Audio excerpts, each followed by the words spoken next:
এক বালক গোপালের বাগানে ফল পেড়ে খাচ্ছিল। প্রতিবেশী লোকেরা ছেলেটাকে ধরে নিয়ে এল বাগান থেকে।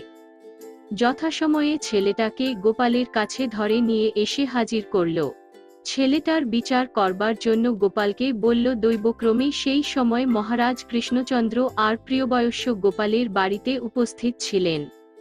তার জন্য গোপাল ও সবিনয় মহারাজের উপর বিচারের ভার ছেড়ে দিল। মহারাজ খুব গম্ভীর হয়ে সেই বালককে লক্ষ্য করে কয়েকটি উপদেশের বাণী শোনালেন।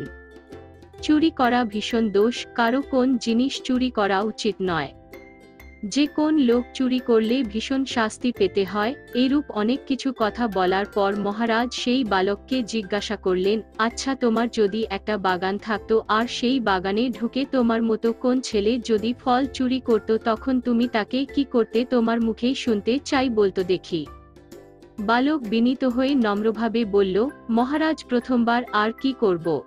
বুঝিয়ে সুঝিয়ে সে যাতে আর কোন দিন চুরি না করে এবং আপনার মতো এই উপদেশের কথা মতো বলে সাবধান করে ছেড়ে দিতাম প্রথমবারের মতো। তাছাড়া আর কি করব বলুন? বালকের এই কথা শুনে মহারাজ হেসে ফেললেন। মনে মনে ভাবলেন, বাহ, ছেলের বিচার বুদ্ধি দেখছি বেশ সুন্দর। ঠিক আছে, ওর কথা মতো এবার একে সাবধান করে ছেড়ে দেওয়া হোক। বলা বাহুল্য মহারাজ সাবধান করে বালককে ছেড়ে দিলেন। দেখো, আর যেন দ্বিতীয়বার তোমার কথা মতো কোনোদিন যেন চুরি না কর। এবারের মতো তোমাকে মাফ করে দেওয়া হলো তোমারই কথা মতো।